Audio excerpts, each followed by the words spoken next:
नमस्कार। हमारी आज की कहानी है बूढ़ा पिता कबाड़ नहीं होता। लीजिए शर्मा जी, खीर बनाई है आपके लिए। अरे भाग्यवान, मैं तो मजाक कर रहा था। तुमने तो सच में खीर बना दी। तुम भी ना मजाक। 2 दिन से खीर की रट लगाए हो क्या? मैं नहीं जानती आपको। कुछ दिन खीर ना मिले तो बेचैन हो जाते हैं और अब कहते हैं मजाक कर रहा था। वाह, क्या खीर बनाई है आपने श्रीमती जी। एक बात तो कहनी पड़ेगी, आपके हाथों की खीर में जो स्वाद है वो दुनिया के लजीज व्यंजनों में भी नहीं। आप है ना कुछ भी बोलते हैं। शर्माती आंखों वाला मुस्कुराता हुआ शांति जी का चेहरा शर्मा जी के मानस पटल पर प्रतिबिंबित हो रहा था कि छोटे बेटे अभिषेक की आवाज ने उन्हें झकझोर कर रख दिया। बाबूजी, ओह बाबूजी। शर्मा जी, जो अपनी पत्नी शांति की मीठी यादों में खोए हुए थे, अचानक से बेटे की आवाज सुनकर न चाहते हुए भी अपने ख्वाबों की दुनिया से बाहर आ गए। हाँ हाँ बोलो बेटा। बाबूजी, हम घर पहुंच चुके हैं। चलिए आइए। कार के दरवाजे से बाहर निकलते हुए उनके छोटे बेटे ने कहा। रिटायर्ड शिक्षक शर्मा जी के 2 बेटे और 1 बेटी हैं। तीनों बच्चों की शादियां हो चुकी हैं। बड़ा बेटा सुनील और छोटा बेटा अभिषेक है। बड़े बेटे और बहू के साथ उनके कुछ खास अच्छे अनुभव नहीं रहे थे, सो अपनी पत्नी के अंतिम संस्कार और 13वीं के बाद गांव छोड़कर अपने छोटे बेटे बहू के घर आए हुए हैं। शर्मा जी, दरअसल ये घर शर्मा जी ने ही खरीद कर दिया था अपने छोटे बेटे को ये सोचकर कि रिटायर होने के बाद दोनों वृद्धजन अपना बुढ़ापा आराम से काटेंगे। अपने बेटे बहू के साथ एक कमरा अपने और अपनी पत्नी के रहने के लिए भी बनवाया था शर्मा जी ने इस घर में। लेकिन 2 साल हो गए थे उन्हें अपनी नौकरी से रिटायर हुए, पर वे अभी तक गांव में ही रह रहे थे। शांति जी अपने पति को ये कहकर शहर आने से हमेशा रोक देती थी कि क्यों बेटे बहू की जिंदगी में दखल देना यही ठीक है। सारी जिंदगी तो हम लोगों ने यहीं गुजारी है, जो थोड़ी बहुत बची है उसे भी यहीं रहकर गुजार लेंगे। शर्मा जी का दिल तो करता था मुंबई आकर बेटे बहू के पास रहने का, लेकिन पत्नी के रोकने पर उनकी यह इच्छा मर जाती थी। लेकिन अब शांति जी भी नहीं थी, इसलिए शर्मा जी भी उनके बिना अकेले से हो गए थे, तो अपने बेटे बहुओं के कहने पर उनके साथ मुंबई चले आए। घर में घुसते ही शर्मा जी के पैर एक गुदगुदे मेज पर पड़े और वे ठिठक कर पीछे हो गए। सहमे हुए कदमों से चलते हुए अंदर आए। मखमली और आरामदायक सोफे पर जैसे ही बैठे तो लगा मानो स्वर्ग यहीं हो। घर की तो काया पलट कर दी। बेटा, तुमने जब खरीदा था तब तो बहुत अलग दिखता था। पूरे घर को हैरानी भरी निगाह से निहारते हुए बाबूजी बोले तो बेटे ने जवाब दिया। जी हाँ बाबूजी, कुछ समय पहले ही तो रिपेयर करवाई थी और नया फर्नीचर खरीदा था। इतना आरामदायक घर है, सोचते हुए शर्मा जी मन ही मन अपनी पत्नी शांति से बात करने लगे। शांति, अगर आज तुम होती तो अपना ये घर देखकर कितनी खुश होती। ये आलीशान घर, आरामदायक फर्नीचर और नर्म नर्म सोफे। तुम्हारी छोटी बहू ने शरबत भी बना कर दिया है मुझे। अब तुम मेरी चिंता मत करना। आइए बाबूजी, आपका सामान रख देता हूँ। छोटे बेटे ने कहा तो बाबूजी मुस्कुराते हुए अपने कमरे की ओर देखने लगे। अंदर देखा तो बड़ा सा आरामदायक बेड सजा था उनके कमरे में। लेकिन ये क्या, अभिषेक तो बाबूजी का सामान लेकर सीढ़ियों की ओर चल पड़ा। बेटा, पर मेरा कमरा तो ये है ना? नहीं बाबूजी, दरअसल आपकी बहू मीना का भाई आजकल ट्रेनिंग के लिए इस शहर में आया हुआ है। अक्सर घर पर आता रहता है तो इसी कमरे में रुकता है। सीढ़ियां चढ़कर ऊपर पहुंचे तो अभिषेक ने लंबी चौड़ी छत के एक कोने में बने टीन की छत वाले कमरे को खोलकर दिखाते हुए कहा, बाबूजी, ये है घर का कबाड़खाना, जहां घर की सारी टूटी फूटी बेकार वस्तुएं एकत्रित कर दी जाती हैं और दिवाली के त्योहार पर इसकी सफाई कर दी जाती है। यहाँ ऊपर ही एक बाथरूम और टॉयलेट भी बना हुआ है। बाबूजी ने देखा कि उसी कबाड़खाने के अंदर एक फोल्डिंग चारपाई पर बिस्तर लगा हुआ है। यहाँ अभी कुछ खास सामान नहीं पड़ा है, इसलिए आपके रहने की व्यवस्था यहीं कर दी है। कै हुए अभिषेक ने उस चारपाई पर बाबूजी का सामान रख दिया। शर्मा जी के तो जैसे पैरों तले जमीन खिसक गई। उन्हें अपने कानों और आंखों पर यकीन नहीं हुआ। उन्हें ऐसा लगा जैसे किसी ने उन्हें ऊंचाई पर ले जाकर जमीन पर धम से पटका हो। उन्होंने पलट कर देखा तो अभिषेक अपना कर्तव्य निभाकर उन्हें अकेला छोड़कर नीचे जा चुका था। सब देखकर बाबूजी से खुद को संभाल पाना मुश्किल हो गया। वे उसी चारपाई पर बैठकर सोचने लगे कि ये कैसी आधुनिक व्यवस्था है, जहां बच्चों के लिए तो अलग कमरा है, यहाँ तक कि आने जाने वाले मेहमानों के लिए भी अलग कमरे की व्यवस्था है, लेकिन घर के बूढ़े बाप के लिए नहीं। मेरे लिए ये कबाड़ का कमरा, कहते हुए अपने संदूक में से अपनी पत्नी की तस्वीर निकाली और अपनी चारपाई के पास रखे हुए एक बेंच पर रख दी। कोई और हो या ना हो, तुम तो मेरे साथ हमेशा रहोगी शांति, कहते हुए उनकी आंखों के कोर से आंसू बह निकले। सोचने लगी, जब अपनी 35 साल की नौकरी पूरी करके सरकारी स्कूल से रिटायर हुआ था तो इस दिन की कल्पना भी नहीं की थी कि ये दिन भी देखना पड़ेगा। जहाँ भी जाता था लोग मास्टर जी कहकर कितना सम्मान देते थे। इतनी इज्जत पाकर सीना गर्व से चौड़ा हो जाता था। अपना गांव छोड़ने का तो मन ही नहीं होता था, लेकिन पत्नी के जाने के बाद दोनों बेटों की दलीलों के आगे मैंने समर्पण कर दिया। आप वैसे भी बीमार रहते हैं, अकेले कैसे रहेंगे, खाना कौन बनाएगा, वगैरह वगैरह। अपनी इज्जत का वास्ता देकर गांव छोड़कर शहर आने को मना लिया और ले आए मुझे यहाँ कबाड़ बनाकर कबाड़ खाने में रखने के लिए। मेरी भी मति मारी गई थी कि मैं गांव का मकान और जमीन बेचने के लिए प्रॉपर्टी डीलर को कह आया, नहीं, अभी मैं कबाड़ नहीं हुआ हूँ, कहते हुए शर्मा जी ने अपनी आंखों के आंसू पोंछे और हाथ मुंह साफ करके नीचे उतरने लगे। नीचे से रह रहकर हंसी ठिठोली की आवाज आ रही थी। सीढ़ियों से नीचे उतरते हुए उन्होंने देखा कि अभिषेक अपनी पत्नी मीना और अपने साले के साथ मजाक मस्ती कर रहा था। सभी शाम की चाय का आनंद लेते हुए हंस बतिया रहे थे। जैसे ही बाबूजी आए, सब लोग सकपका गए। बाबूजी भी चाह रहे थे कि इस मनोविनोद में भाग लें, लेकिन उनके आते ही सभी को कुंठित होते देखकर उनका मन और उदास हो गया। देखा कि अभिषेक के दोनों बच्चे पार्क जाने की जिद कर रहे थे तो बाबूजी उन्हीं के साथ पार्क चल दिए। पार्क में खेलते हुए बच्चों को देखकर कुछ समय के लिए बाबूजी अपने दुखों को भूल गए थे और उनकी मस्ती में शामिल हो गए। जैसे तैसे बाबूजी को धीरे धीरे शहर में रहने की आदत पड़ रही थी, लेकिन वो अच्छी तरह महसूस कर पा रहे थे कि उनके बेटे अभिषेक को अपने बाबूजी की उपस्थिति में असहजता महसूस हो रही थी। गांव से आए बाबूजी उन्हें अपने शहरी माहौल में फूहड़ प्रतीत हो रहे थे। एक दिन जब अभिषेक के दफ्तर से कुछ साथी घर पर आए थे तो बाबूजी लुंगी और बनियान पहने सोफे पर बैठे हुए थे। बेटे के सभी दोस्तों ने उनसे अच्छे से बातचीत की, लेकिन अभिषेक को बाबूजी के पहनावे से शर्मिंदगी महसूस हो रही थी। अपने दोस्तों के जाते ही छोटे बेटे अभिषेक का गुस्सा बाबूजी पर फूट पड़ा और उन्हें अपने कमरे में यानी कि कबाड़ खाने में ही रहने की सख्त हिदायत दे दी गई। यूं ही दिन बीत गए और धीरे धीरे बाबूजी ने भी अपनी नियति को स्वीकार कर लिया। बाबूजी ने अब सब्जी और दूध लाने की जिम्मेदारी खुद ही अपने कंधों पर ले ली और कभी कभी बच्चों को भी स्कूल छोड़ने के लिए बस स्टॉप तक ले जाते थे। खाली बैठकर उदास होने से तो ठीक ही था कि थोड़ा टहल भी आते थे। बच्चों के साथ थोड़ा मस्ती मजाक भी हो जाता था और अपने हम उम्र लोगों के साथ कुछ बातचीत भी।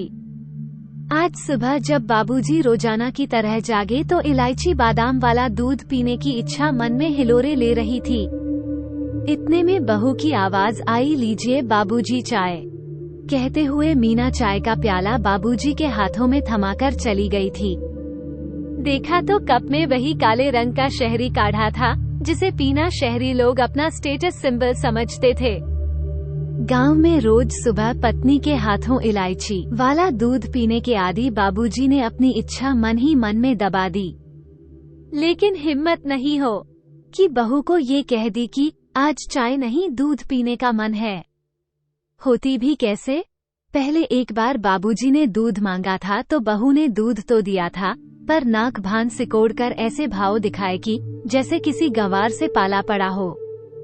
सोचते सोचते शर्मा जी ने घड़ी की तरफ देखा। दूध लाने का समय हो रहा था। बाबूजी ने जल्दी से चाय की चुस्कियां ली और नीचे उतर आए। सोचा यदि देर हो गई तो दूध नहीं मिलेगा और फिर बहू की 4 बातें भी सुननी पड़ेंगी। बाबूजी को नीचे आते देख छोटी बहू मीना ने मेज पर थैला और 200 रुपए रख दिए। दूध लेने के लिए जा ही रहे थे कि देखा बच्चे भी स्कूल जाने के लिए तैयार हैं। चलो बच्चों, आज तुम्हें बस स्टॉप पर मैं छोड़ देता हूँ। नहीं बाबूजी, बच्चों को मैं छोड़ दूंगी, आप जाइए, छोटी बहू हड़बड़ाते हुए बोली। बाबूजी समझ गए कि बहू बच्चों को उनके साथ क्यों नहीं जाने देना चाहती। उन्होंने अपनी बहू को कहते भी सुना था, गवार बाबूजी के साथ रहकर मेरे बच्चे भी गांव की भाषा और तौर तरीके सीखते जा रहे हैं। बाबूजी थैला और पैसे उठाकर दूध लेने के लिए निकल पड़े और अपनी स्वर्गीय पत्नी शांति जी से बात करते जा रहे थे। आप तो भाग्यशाली निकली जो केवल बड़े बेटे और बहू का अपमान झेलकर स्वर्ग सिधार गई। शर्मा जी के दिल में अपने बड़े बेटे सुनील के घर बिताए कुछ दिनों की कड़वी यादें ताजा हो गई। किस तरह से बड़ी बहू खाने का सामान भी छिपाकर रख देती थी ताकि हम बूढ़े न खा पाएं। एक दिन सोफे पर बैठकर जब अखबार पढ़ते हुए मैं दातून चबा रहा था तो सुनील ने टका सा जवाब दे दिया था, बाबूजी, ये शहर है, आपका गांव नहीं। दांत साफ करने हैं तो बाथरूम में जाकर कीजिए। आपको देखकर बच्चे क्या सीखेंगे? 4 दिन में वापस अपने गांव लौट आए थे। दोनों पिछली यादों के सैलाब में डूबे शर्मा जी को पता ही न चला कि कब दूध की दुकान पर पहुंच गए। दूध के पैकेट खरीदकर जैसे ही मुड़े तो बेटी का फोन आ गया। कैसे हैं बाबूजी? दरअसल मुझे आपकी चिंता हो रही थी, सोचा फोन करके हालचाल पूछ लूं। इतने दिनों बाद किसी अपने की स्नेह भरी बातें सुनकर शर्मा जी की आंखें भर आई। रुंधे गले से बोले, मैं बिल्कुल ठीक हूँ बेटा, मुझे क्या हुआ है? तेरे भाई भाभी मुझे बहुत अच्छे से रखते हैं, किसी चीज की कमी नहीं होने देते, तू बस अपना ख्याल रखना। कहते हुए बाबूजी ने जल्दी से फोन काट दिया। उन पर क्या बीत रही थी, वो अपनी बेटी को बताकर उसे दुखी नहीं करना चाहते थे। फोन काटते ही उनकी रुलाई फूट पड़ी। काश यही प्यार और अपनापन मुझे अपने दोनों बेटों से मिल पाता। सोचते हुए बाबूजी ने खुद को संभालते हुए फिर से कदम बढ़ाने शुरू कर दिए। वाकई किसी के कंधों पर आश्रित रहकर बुढ़ापा काटना कितना मुश्किल है, वो भी जब पति पत्नी में से एक चला जाए तो जीवन बोझ सा लगने लगता है। शर्मा जी सोचने लगे, शांति जी तो स्वर्ग सिधार गई, अच्छी भली तो थी बेचारी, बस हल्का सा बुखार और सिर दर्द हुआ था। एक दिन रात को सोई और अगले दिन उठे ही नहीं। चलो अच्छा ही है, इस दुनिया से सुहागिन आपके कंधों पर जाओ, यही तो कहती थी वह हमेशा। और फिर पता नहीं मेरे बाद अगर वह अकेली रह जाती इस दुनिया में तो क्या हाल होता उसका। मैं तो अपमान के घूंट पीकर जैसे तैसे रह रहा हूँ। इन लोगों के साथ अपनी पीड़ा और वेदना को दिल के किसी कोने में छिपाए। बाबूजी घर के बाहर आकर खड़े हुए। तेजी से चलने के कारण उनकी सांस फूल रही थी, इसलिए कुछ पलों के लिए दरवाजे पर ही रुके। जैसे ही डोर बेल बजाने के लिए हाथ उठाया, अंदर से आती कुछ आवाजें कानों में पड़ी। आप बड़े भैया को क्यों नहीं कहते? बाबूजी को ले जाने के लिए वैसे भी 6 महीने हो चुके हैं उन्हें यहाँ रहते हुए। प्रॉपर्टी में हिस्सा तो वो भी लेंगे ना, तो बाबूजी की जिम्मेदारी केवल हम ही क्यों उठाएं? छोटी बहू मीना की आवाजें बाहर तक आ रही थी। चिल्ला क्यों रही हो? लगा तो रहा हूँ फोन। अरे भैया, बाबूजी का क्या करना है? मतलब 6 महीने हो गए उन्हें हमारे घर आए, लेकिन आप और भाभी तो उन्हें ले जाने का नाम ही नहीं ले रहे हैं। ये सुनने की देर थी कि शर्मा जी को जैसे झटका सा लगा। दूध का थैला और बाकी बचे पैसे उन्होंने दरवाजे के बाहर ही रख दिए। लड़खड़ाते कदमों से वो घर के सामने वाले पार्क तक आए और बेंच पर बैठ गए। शायद मेरी किस्मत में ये भी देखना लिखा था। दूसरे घर की लड़कियों का क्या दोष निकालूं जब अपने बेटे ही स्वार्थी निकले। कहते हुए बाबूजी अपनी बेबसी पर आंसू बहाने लगे। इतने में उनके गांव से उनके मित्र व प्रॉपर्टी डीलर दीनानाथ का फोन आया, जिसे बाबूजी ने अपना गांव का मकान और जमीन बेचने की जिम्मेदारी दी थी। अरे शर्मा जी, कैसे हैं आप? आपके गांव वाले मकान का खरीदार मिल गया है। शर्मा जी, जो अपने बेटों द्वारा दिए गए जख्मों से पूरी तरह टूट चुके थे, रुआंसी आवाज में बोले दीनानाथ, मैं गांव वापस आ रहा हूँ। उन्होंने दीनानाथ जी को सारा हाल कह सुनाया। थोड़ी देर मित्र से बात करने के बाद शर्मा जी ने कुछ फैसला लिया। मन ही मन उन्होंने कुछ ठान लिया था। पूरे मनोबल के साथ वे घर की ओर बढ़े और डोर बेल बजाई। बाबूजी, आप तो बड़े लापरवाह निकले और दूध की थैली और बचे हुए पैसे घर के बाहर छोड़कर कहाँ चले गए थे? दरवाजा खोलते ही छोटी बहू चिल्लाई। बाबूजी बिना एक शब्द बोले अपने बेटे और बहू की तरफ देखते रहे। सीढ़ियों की तरफ जा ही रहे थे कि अचानक छोटे बेटे की आवाज सुनकर रुक गए। अरे हाँ बाबूजी, आप अपना सामान पैक कर लीजिए। शाम को भैया आ रहे हैं आपको अपने घर ले जाने के लिए। बाबूजी तो जैसे इसी बात का इंतजार कर रहे थे।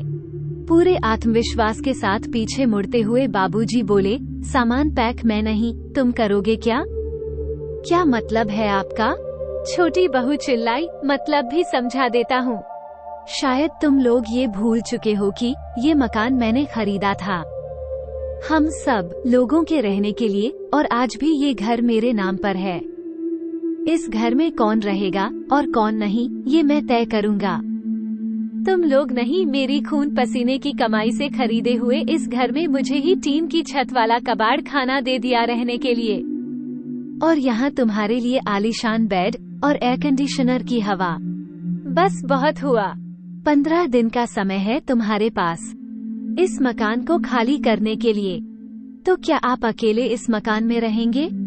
बेटा बोला, जी नहीं, इस मकान को बेचकर मैं वापस अपने गांव जा रहा हूँ। अपने पुराने मकान में जहाँ मेरी पत्नी की यादें बसती हैं, कम से कम वहाँ मैं अपने पुराने मित्रों के साथ बैठकर हालचाल तो बांट सकता हूँ। बाबूजी, आपने तो हमें पल में पराया कर दिया। बेटा बहू गिड़गिड़ाने लगे। ये फैसला लेने से पहले इतना भी नहीं सोचा कि इतनी जल्दी हम रहने का इंतजाम कैसे करेंगे। पराया किसने किसको किया है, ये तुम कभी आराम से बैठकर सोचना। और तुम्हारा पिता अभी इतना कठोर दिल नहीं हुआ, इसलिए जब तक तुम्हारा इंतजाम कहीं और नहीं हो जाता, तब तक तुम ऊपर टीन की छत वाले कबाड़ खाने में रह सकते हो। मुझे इससे भी कोई एतराज नहीं होगा। बेटा बहू हक्के बक्के होकर पिताजी की तरफ लगातार देख रहे थे और बाबूजी गजब के आत्मविश्वास के साथ अपने उस कमरे की तरफ बढ़ गए जो उन्होंने अपने और अपनी पत्नी के लिए बनवाया था। आज पहली बार उन्हें मखमली गेंदों पर सुकून से लेटने का सौभाग्य मिल रहा था। दोस्तों, आज की युवा पीढ़ी अपनी मनमर्जी का जीवन जीना चाहती है, बंदिशों से स्वतंत्र रहना चाहती है। जन्म देने वाले माता पिता का हस्तक्षेप भी नहीं चाहती, जबकि माँ बाप की सेवा करना ईश्वर की इबादत करने से भी कहीं ज्यादा होती है। आपको ये कहानी कैसी लगी, लाइक और कमेंट करके जरूर बताइए और चैनल को सब्सक्राइब करना ना भूलें। मिलते हैं एक नई कहानी के साथ। बहुत बहुत धन्यवाद।